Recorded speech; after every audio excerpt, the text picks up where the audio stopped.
YouTubers, Lee John Blackmore, Super Easy Guitar, here for another questions and answers video. So I've had a message from our friend 420 Grow Your Own. How's it going, dude? Thank you very much for your email here, or I can't remember if it was an email or a comment, but you say, when I pick up the guitar, I just want to make my own music, but I don't know how to transition it into an intro or chorus, etc. He says, any tips? Or maybe I'm just too critical of myself, lol. Yeah, definitely, dude. We're always overcritical of ourselves, all right? And that's because we're always comparing ourselves to our idols or other people around us or people we aspire to be like or perform like, okay? So don't be too critical, because everyone has to start somewhere. Now, you're asking me this, I don't know why. I'm not like some amazing songwriter, but you know, I do love to write my own stuff, and I think the number one thing to do to teach yourself how to write a song would be to learn someone else's song. And you will discover when you learn a song from start to finish how that song is constructed, especially if you're singing and playing at the same time as well, okay? And so that's the number one thing to do. The next thing to do is, you know, go out and perform them and play them. You know, have a handful of songs, go out, perform them, play them. That will make your craft even better, okay? And from that, you'll be able to kind of pick out the things that you really love from these kind of songs. I mean, I went through a stage of only playing cover songs that I really enjoy playing, because I get lots of requests when I go out performing and stuff. And they're not always songs I like to play, but you know, when you're being paid, you have to kind of give them what they want, right? So, but you know, I'll take, for example, there's an old Bob Marley tune.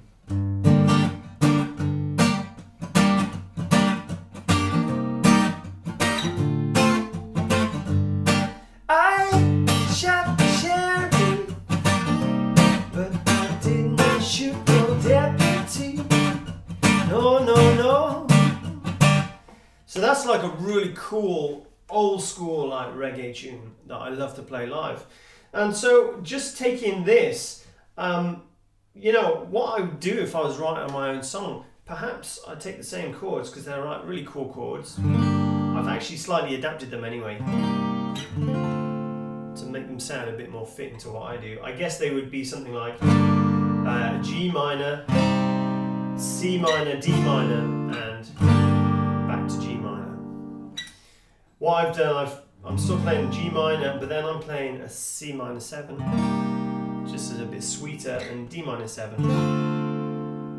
Less reggae, I know, but it's kind of more my style, you know? So, on the basis of that 3-chord pattern, you could use those chords and just shift them, play them somewhere else. Try and change the order of them. Now, I'm not talking about ripping off someone else's track, because that's just plagiarism and that's just wrong, and it's easy to do, you know. But kind of taking the content and making your own idea out of it. That's all ideas are. They're filtered from other things in the world, okay?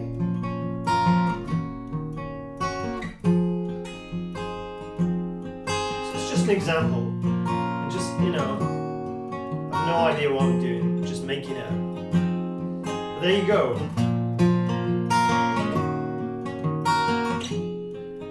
You wouldn't really recognize that as I Shot the Sheriff, you know.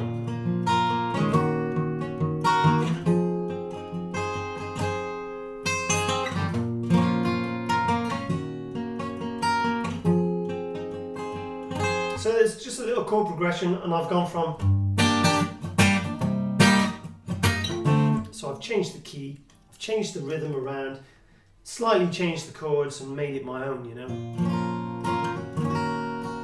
But the question was, you've got ideas, but how do you translate them into intro, verse, chorus, pre-chorus, bridge? Oh my gosh, there's so much going on.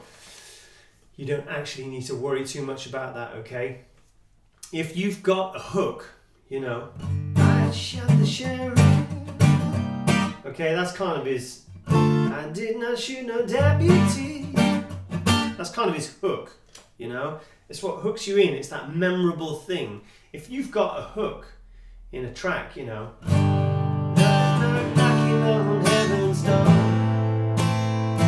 That's kind of the hook. That's the thing people go back and listen to and sing along. If you've got a hook, then just build everything around the hook. I mean, that Bob Dylan song, Knocking on Heaven's Door, how many people have covered that? I can't tell you, okay? And it's just 3 chords. I'm playing the A1, you can do G, D and C. That kind of makes it a bit sweeter. So it's got just a verse there. Mama, take this badge from me. Mess around with the chords a bit. I can't use it anymore. So I'm just removing a finger, adding a finger, just mess around with the chords. And then of course, he just plays it slightly different for the chorus.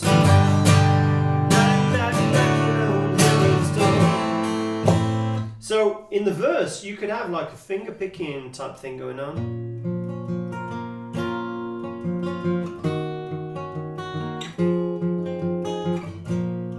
And then the chorus, pick it up.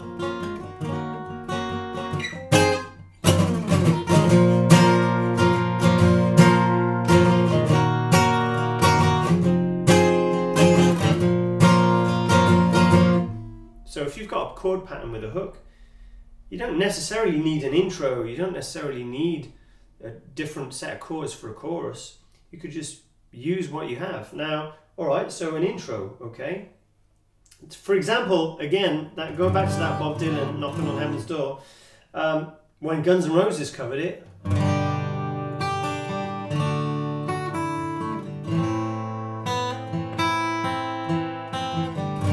they just did something like that for the intro, just...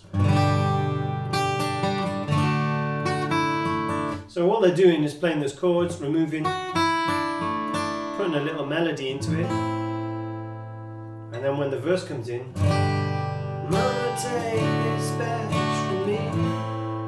It's all kind of chilled, and for the chorus, hit that distortion pedal.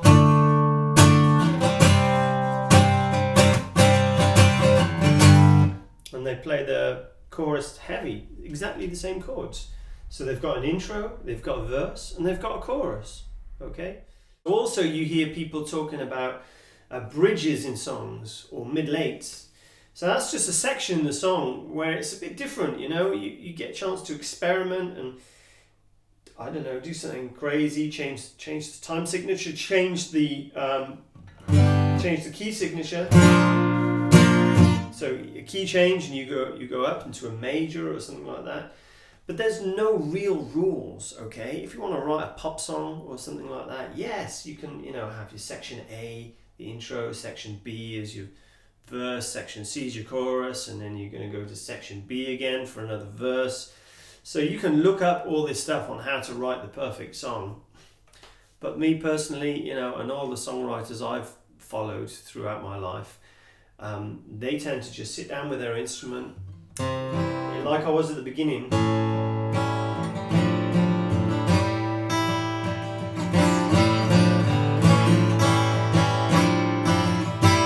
Just experimenting. It sounds very familiar. It sounds like kind of an Alice in Chains thing or something like that.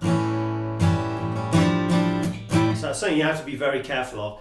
Oh my gosh, I've just come up with the best riff in the world. Except you've stolen it from someone else without thinking, okay? So just check, if it sounds like something similar, it's likely it's going to be like something similar, and you don't want to show it to the world and everyone go, hang on a minute, you've just ripped off another track. Now that happens a lot these days, right? You hear people taking other people to court and ridiculous stuff like that. So, and all I do, I sit down with a chord sequence or whatever. Now that's just one chord I'm playing with, an A7, and I'm just sliding it around. It's a really cool thing to do with open chords. They slide, they move.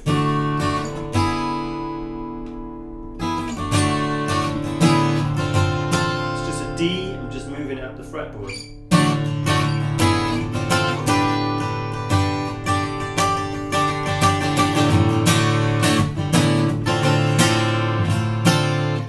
Now that sounds very familiar. I have no idea what it is, but it does sound familiar.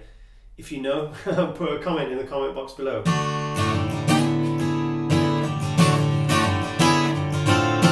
Anyway, so there's no real rules to writing a song, and you don't necessarily have to have intro, verse, chorus, bridge, chorus, whatever. You know, you don't have to have that.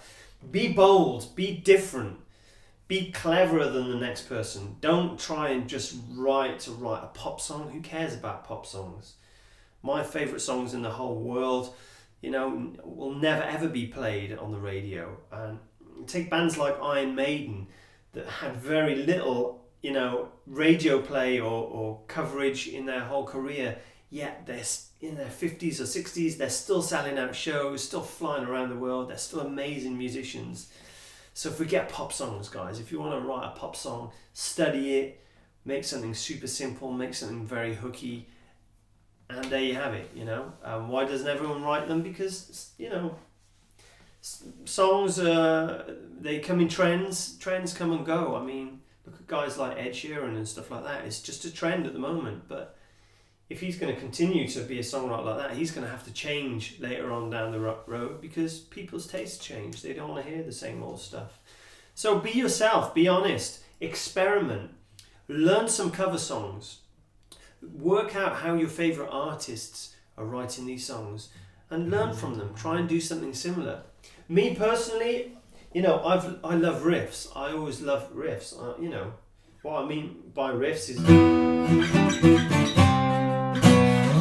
In fact, that riff there by the White Stripes. Jack White was messing around in soundcheck, and he said to one of his bandmates or one of his friends at the time, "Hey, what do you think of this riff?" And his mate was like, "Nah, it's okay. It's nothing special." But in his mind, in Jack White's mind, he could hear it. It's this big track. He could hear something else in it. So we went off and worked on it, and if you go away and listen to that track, it doesn't really follow any kind of, you know, section A, section B, section C. Not like your average pop song. Certainly it's got an intro that we're all familiar with.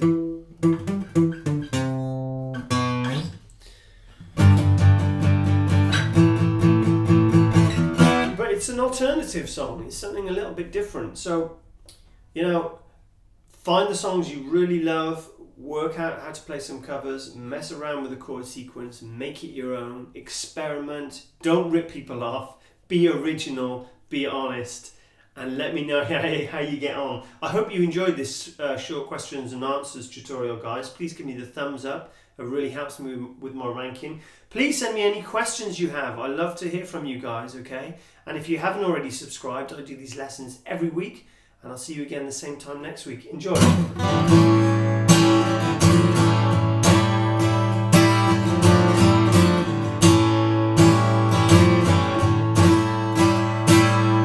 Definitely Alice in Chains.